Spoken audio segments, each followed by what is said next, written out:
ഹരിയാനയിൽ പോളിംഗിന് തുടക്കമായിരിക്കുകയാണ്. 90 മണ്ഡലങ്ങൾ ജനവിധി തേടുന്നു. സംസ്ഥാനത്ത് ആകെ 20,629 ബൂത്തുകളാണ് സജ്ജീകരിച്ചിട്ടുള്ളത്. ചൊവ്വാഴ്ച ജമ്മുകശ്മീരിലെ വോട്ടുകൾ എണ്ണുന്നതിനൊപ്പം ഹരിയാനയിലും നിയമസഭാ തെരഞ്ഞെടുപ്പ് ഫലം വ്യക്തമാവും.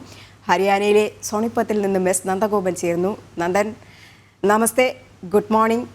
അങ്ങനെ ഹരിയാനയിൽ പോളിംഗ് തുടങ്ങിയിരിക്കുകയാണ്. മൂന്നാം വട്ട ഊഴം ലക്ഷ്യം വെച്ചുകൊണ്ട് BJPയും അതുപോലെ തന്നെ 10 വർഷത്തിന് ശേഷം അധികാരത്തിലേറാമെന്ന പ്രതീക്ഷയിലാണ് കോൺഗ്രസും ഉള്ളത്. എങ്ങനെ പുരോഗമിക്കുന്നു വോട്ടെടുപ്പ്?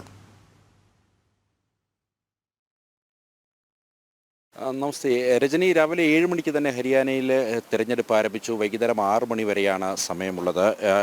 ഇതിനോടകം തന്നെ 90 നിയമസഭാ മണ്ഡലങ്ങൾ അവിടെ പോളിംഗ് നടപടികൾ ആരംഭിച്ചു. എന്നാൽ ഏതാണ്ട് 32 ഇടങ്ങളിൽ നടപടികൾ വൈകുന്നു. വോട്ടിംഗ് യന്ത്രങ്ങളുടെ തകരാറാണ് എന്നുള്ളതാണ് ഇലക്ഷൻ കമ്മീഷൻ വ്യക്തമാക്കിയിരിക്കുന്നത്. അല്പസമയത്തിനകം തന്നെ ഈ തകരാറ് പരിഹരിച്ച് ഇതുമായി മുന്നോട്ട് പോകും, നടപടികളിലേക്ക് വീണ്ടും കടക്കും എന്നുള്ളതാണ് കമ്മീഷൻ വ്യക്തമാക്കിയിരിക്കുന്നത്. ഇപ്പോൾ ദൃശ്യങ്ങൾ കാണുന്ന പോലെ തന്നെ ചില ബൂത്തുകളിലൊക്കെ തന്നെ ചെറിയ രീതിയിലുള്ള ക്യൂ അനുഭവപ്പെടുന്നുണ്ട്. എന്നാൽ ഇതിനടുത്ത് തന്നെ മറ്റ് ചില ബൂത്തുകളുണ്ട്. അവിടെ യാതൊരുവിധ തിരക്കുമില്ല എന്നുള്ളതാണ് ദൃശ്യങ്ങളിൽ നിന്ന് വ്യക്തമാകുന്നത്. വളരെ വാശിയേറിയ മത്സരം ആണ് ഈ തവണ ഈ ഹരിയാനയിൽ ഉണ്ടാകുക എന്നുള്ള കാര്യത്തിൽ തർക്കമില്ല. 10 വർഷം BJP തുടർച്ചയായി ഭരിച്ചുകൊണ്ടിരിക്കുന്ന സംസ്ഥാനം, അവിടേക്ക് കോൺഗ്രസ് കടന്നു കയറുവാൻ വേണ്ടി ശ്രമിച്ചുകൊണ്ടിരിക്കുന്നു. ഈ 2014 അധികാരത്തിൽ ഹരിയാനയിൽ BJP അധികാരത്തിൽ വരുമ്പോൾ സംസ്ഥാനത്തിൻ്റെ സ്ഥിതി വളരെ മോശമായിരുന്നു എന്നുള്ളതാണ് യാഥാർത്ഥ്യം. എന്നാൽ ഈ 10 വർഷത്തെ ഭരണം കൊണ്ട് അശോക് ഗെഹ്ലോട്ട് സർക്കാരും അതേപോലെ തന്നെ പിന്നീട് മുഖ്യമന്ത്രിയായ വ്യക്തിയുമടക്കം വലിയ രീതിയിലുള്ള മാറ്റം ഹരിയാനയിൽ കൊണ്ടുവരാൻ അവർക്ക് സാധിച്ചു എന്നുള്ളതാണ്. ആ മാറ്റം അല്ലെങ്കിൽ നരേന്ദ്രമോദിയുടെ വ്യക്തിപ്രഭാവങ്ങളൊക്കെ തന്നെ തുണയ്ക്കുമെന്നുള്ള ആത്മവിശ്വാസം BJP പ്രകടിപ്പിക്കുമ്പോഴും വലിയ രീതിയിലുള്ള ഒരു ഭരണവിരുദ്ധ വികാരം ഹരിയാനയിൽ നിലനിൽക്കുന്നു എന്നുള്ള യാഥാർത്ഥ്യം ഇപ്പോഴും ഉണ്ട്. പ്രത്യേകിച്ച് ഈ അഗ്നിവീർ പദ്ധതി അടക്കം ഹരിയാനയിൽ വലിയ തിരിച്ചടിയാകുമെന്നുള്ളത് തന്നെയാണ് കോൺഗ്രസ് വിലയിരുത്തുന്നത്. BJPയെ സംബന്ധിച്ചിടത്തോളം BJPയുടെ വ്യാഖ്യാനം അല്ലെങ്കിൽ BJP അഗ്നിവീറിനെ സംബന്ധിച്ചിടത്തോളം വ്യക്തമാക്കിയ കാര്യങ്ങളെ കോൺഗ്രസ് ദുർവ്യാഖ്യാനം ചെയ്തുകൊണ്ട് ഹരിയാനയിൽ വലിയ പ്രചരണമായിരുന്നു കോൺഗ്രസ് നടത്തിയിരുന്നത്. അതായത് ഈ അഗ്നിവീർ പദ്ധതിയിൽ കഴിഞ്ഞ് അല്ലെങ്കിൽ 4 വർഷം സർവീസ് കഴിഞ്ഞ് മടങ്ങി വരുന്നവർക്ക് എവിടെയും ജോലി ലഭിക്കില്ല എന്നുള്ളതായിരുന്നു കോൺഗ്രസിൻ്റെ പ്രചരണം. എന്നാൽ BJPയുടെ സങ്കല്പപത്ര 20 പോയിന്റുകൾ ഉൾപ്പെടുത്തി അല്ലെങ്കിൽ 20 പ്രധാനപ്പെട്ട സൂചികകൾ ഉൾപ്പെടുത്തി ആണ് ഈ സങ്കല്പപത്ര, അതായത് ഇലക്ഷൻ മാനിഫെസ്റ്റോ പുറത്തിറക്കിയപ്പോൾ അതിൽ BJP വ്യക്തമാക്കിയത് 4 വർഷം സർവീസ് കഴിഞ്ഞിറങ്ങിയ മുഴുവൻ ആൾക്കാർക്കും സർക്കാർ സർവീസിലേക്ക് ജോലി അതിൽ എന്നുള്ളതാണ്. അതായത് വിവിധ ഫോഴ്സുകളിലേക്ക്, ഹരിയാന പോലീസിലേക്ക് അടക്കം ജോലിക്ക് റിസർവേഷൻ എന്നുള്ളതാണ് വ്യക്തമാക്കിയത്. മാത്രമല്ല കർഷകരുമായി ബന്ധപ്പെട്ട് വലിയ രീതിയിലുള്ള പ്രതിഷേധം ഹരിയാനയിൽ നിലനിൽക്കുന്നു എന്നുള്ളതാണ് യാഥാർത്ഥ്യം. കേന്ദ്ര സർക്കാരിനെതിരെ കർഷക വിരുദ്ധ വികാരം ഇളക്കിവിടുവാൻ വേണ്ടി കോൺഗ്രസിന് സാധിച്ചു. അത് കൂടുതൽ ഹരിയാനയിൽ പ്രതിഫലിച്ചു എന്നുള്ള യാഥാർത്ഥ്യം നിലനിൽക്കുന്നു.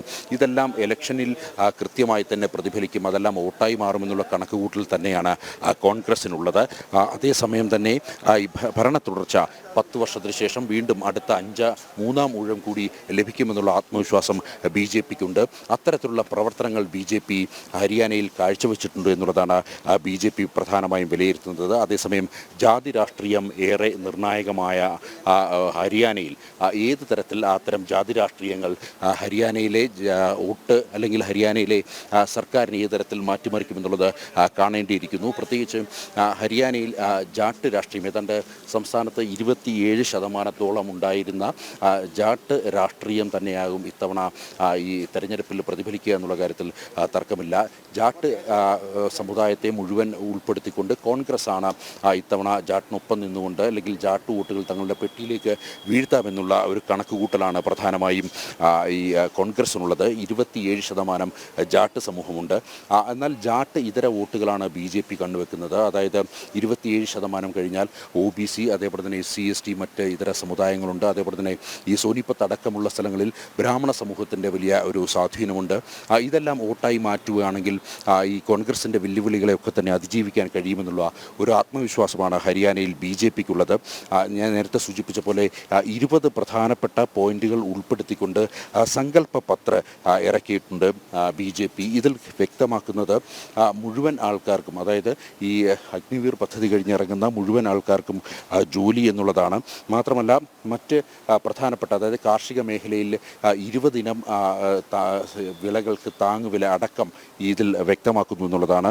ഇങ്ങനെ നിരവധി വാഗ്ദാനങ്ങൾ BJP മുന്നോട്ട് വെക്കുന്നുണ്ട്. വാഗ്ദാനങ്ങൾക്കുപരി കഴിഞ്ഞ 10 വർഷത്തെ മികവ് അല്ലെങ്കിൽ സർക്കാരിൻ്റെ മികവ് കൃത്യമായി തെളിവായി തന്നെ ജനങ്ങൾക്ക് മുന്നിലുണ്ട്. അത് പല മേഖലയിൽ, കാർഷിക മേഖലയിലാണെങ്കിലും ഗതാഗത മേഖലയിലാണെങ്കിലും മറ്റ് ഇതര മേഖലകളിലെല്ലാം തന്നെ അത് കൃത്യമായി പ്രകടമാണ് എന്നുള്ളതാണ്. അതേസമയം തന്നെ തൊഴിലില്ലായ്മ രൂക്ഷമാണ് എന്നുള്ളതും ഹരിയാനയിൽ എടുത്തു പറയേണ്ടതാണ്. രാജ്യത്ത് തൊഴിലില്ലായ്മ കൂടുതലുള്ള സംസ്ഥാനങ്ങളിലൊന്നു തന്നെയാണ് ഹരിയാന. അത് യുവാക്കൾ, അതുകൊണ്ട് തന്നെ BJPക്കെതിരായിട്ടുള്ളൊരു വികാരം യുവാക്കൾ ഉണ്ടാകുമെന്നുള്ളത് തന്നെയാണ് കോൺഗ്രസ് കണക്ക് കൂട്ടുന്നത്. അത്തരം വികാരങ്ങൾ വോട്ടായി മാറ്റാൻ കഴിയുമെന്ന് കോൺഗ്രസ് വിലയിരുത്തുമ്പോൾ യുവാക്കളെ കൂടുതൽ ആകർഷിക്കുന്ന തരത്തിലുള്ള പദ്ധതികൾ അല്ലെങ്കിൽ BJP വിഭാവനം ചെയ്തിട്ടുണ്ട്. പ്രത്യേകിച്ച് കോളേജ് വിദ്യാർത്ഥികൾക്ക് സൗജന്യമായി വീടുകളിൽ നിന്നും ഈ കോളേജിലേക്ക് പോകുവാനുള്ള സൗകര്യം, അത് കൃത്യമായി വാഹന സൗകര്യം അടക്കം ഒരുക്കുന്ന വാഗ്ദാനങ്ങളാണ് BJP മുന്നോട്ട് വച്ചിരിക്കുന്നത്. മാത്രമല്ല പഠിച്ചിറങ്ങുന്ന മുഴുവൻ യുവാക്കൾക്കും നൈപുണ്യ വികസനം, അതിലൂടെ അവർക്ക് തൊഴിൽ കണ്ടെത്തുക എന്നുള്ള കൃത്യമായ ആശയം BJP ഹരിയാനയിലെ ജനങ്ങളിലേക്ക് നൽകിയിട്ടുണ്ട്. അതിനാൽ തന്നെ വലിയ ആത്മവിശ്വാസം BJP ഇവിടെ പ്രകടിപ്പിക്കുന്നുണ്ട്. കോൺഗ്രസും സമാനമായ രീതിയിൽ, അതായത് ഭരണവിരുദ്ധ വികാരം ഇത്തവണ തങ്ങളെ തുളയ്ക്കുമെന്നുള്ള വലിയ ആത്മവിശ്വാസം തന്നെയാണ് കോൺഗ്രസിനുള്ളത്. ഈ അഗ്നിവീർ പദ്ധതി, അതേപോലെ തന്നെ കർഷകരുടെ സമരം, ഇതിനെല്ലാം ഉപരി ഇപ്പോൾ നിലനിൽക്കുന്ന ഈ BJPക്കുള്ളിൽ നിലനിൽക്കുന്ന രാഷ്ട്രീയ അന്തർചിത്തമൊക്കെ വലിയ തുണയാകും എന്നുള്ള കണക്കുകൂട്ടൽ കോൺഗ്രസ് നടത്തുമ്പോൾ കോൺഗ്രസിനുള്ളിൽ വലിയ രീതിയിലുള്ള ഗ്രൂപ്പ് പോരുകൾ ഇതിനെല്ലാം തിരിച്ചടിയാകുന്നു എന്നുള്ളതാണ് യാഥാർത്ഥ്യം. പ്രത്യേകിച്ച് അടുത്തിടെ കുമാരി ഷെൽജ കോൺഗ്രസിൽ നിന്നുമുള്ള മുതിർന്ന പട്ടികജാതി നേതാവാണ്. അവർ കോൺഗ്രസ് നേതൃത്വത്തിനെതിരെ രംഗത്ത് വന്നു. കോൺഗ്രസ് നേതൃത്വം പട്ടിക സമൂഹത്തോട് നീതി പുലർത്തുന്നില്ല, നേതാക്കളോട് നീതി പുലർത്തുന്നില്ല എന്നുള്ളതായിരുന്നു പ്രധാനമായും കുമാരി ഷെൽജയുടെ ആക്ഷേപം. ഇത്തരം ഈ കോൺഗ്രസിനുള്ളിൽ നിൽക്കുന്ന ഇങ്ങനെ OBC പട്ടികജാതി വിഭാഗം നേതാക്കൾക്ക് വലിയ രീതിയിലുള്ള ഒരു എതിർപ്പ് നേതൃത്വത്തിനോടുണ്ട്. ഇതെല്ലാം BJPക്ക് അനുകൂലമായ ഘടകമായി മാറുമെന്നുള്ളത് BJP നേതൃത്വം വിലയിരുത്തുന്നു. നേരത്തെ പറഞ്ഞ പോലെ ജാതി രാഷ്ട്രീയം ഏറെ നിർണായകമാണ് ഹരിയാനയിൽ. ഈ ജാട്ട് വോട്ടുകൾ എങ്ങനെ മറിയുമെന്നുള്ളത് ഏറെ നിർണായകമാണ്. ജാട്ട് വോട്ടുകൾ ഇക്കുറി തങ്ങളുടെ പെട്ടിയിലാക്കുവാൻ വേണ്ടി JJPയും INLDയും അടക്കം മത്സരിക്കുകയാണ്. അതേപോലെ തന്നെ INLDയും BSPയും സഖ്യമായി ചേർന്നാണ് മത്സരിക്കുന്നത്. CPM ഒരേയൊരു മണ്ഡലത്തിൽ മാത്രം കോൺഗ്രസിൻ്റെ കാരുണ്യത്തിൽ CPM മത്സരിക്കുന്നു എന്നുള്ളതാണ്.